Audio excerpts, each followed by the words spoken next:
Legends, welcome along to a new episode. We're getting into the Transformers Season 2 once more with an episode called Blaster Blues. I had a great little time with this episode.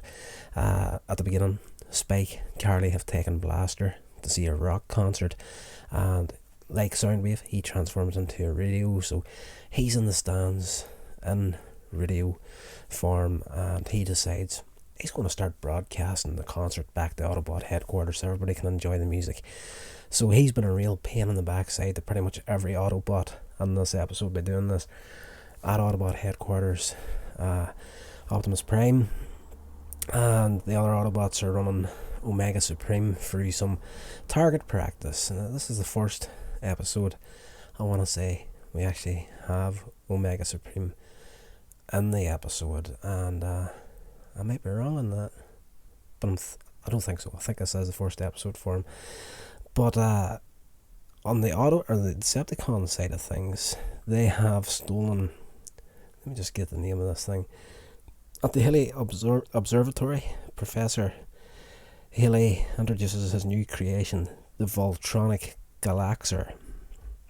Now, this device is intended to take the broadcasts from planet Earth and translate them into sounds that should be able to be picked up in deep space, broadcasted into the galaxy, and then other life forms can find the code, break it into whatever way they basically translate Earth's transmissions into something that they would understand.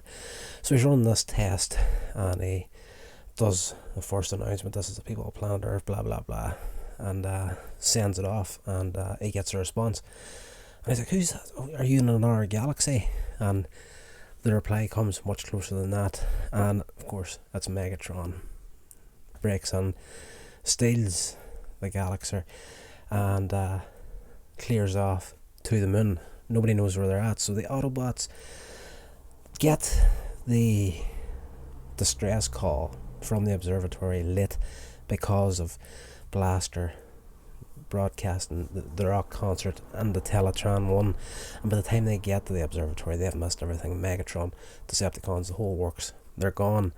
So they start searching Earth to see if they can find the Decepticons, with no luck, and Blaster and Cosmos are in space seeing if they can find anything up there. They eventually find the Decepticons on the moon, and of course they end up getting captured before they can report to the Autobots, and Megatron then puts his plan into motion, which is he's going to use the Galaxer to hijack Earth's airwaves, cut everybody off, communications completely down, and he'll only give them back in return for full access to all Earth's energy supplies, and this is the demands that he's making.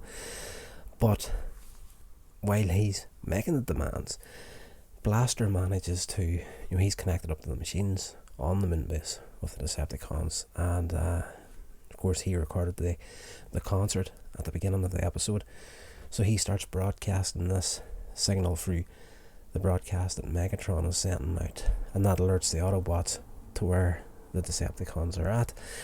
But back on Earth, everything's gone crazy. Like, airplanes can't land, airports are in huge trouble.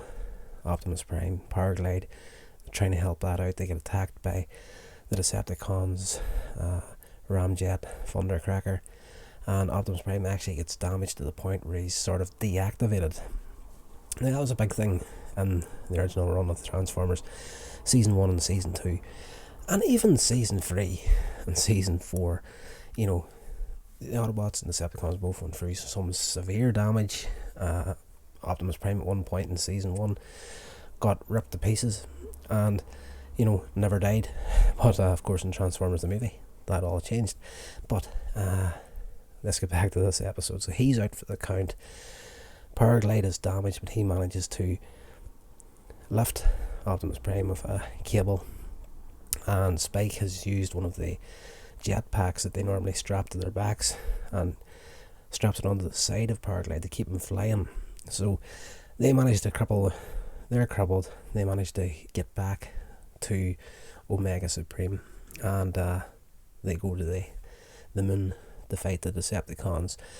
And when they get there, Astro Train and Omega Supreme go at it, and Omega Supreme's huge. He's, it's going to take a lot to bring that guy down, but while Megatron has him distracted, Astro Train transforms into train form, rams him in the back of the feet, knocks him over, and then transforms into the space rocket and shoots off into space. And Omega Supreme, of course, he's a rocket as well, transforms, goes after him. They have a fight in space. Astro Train comes off the worst, of course, but on the surface of the moon, Optimus Prime is still out for the count, basically, but Carly did a few little repairs on him in the hopes that it might help. So Megatron, seeing that Optimus Prime is down, he's going to take his chance to kick him while he's down, and as he goes for him, Optimus Prime reactivates.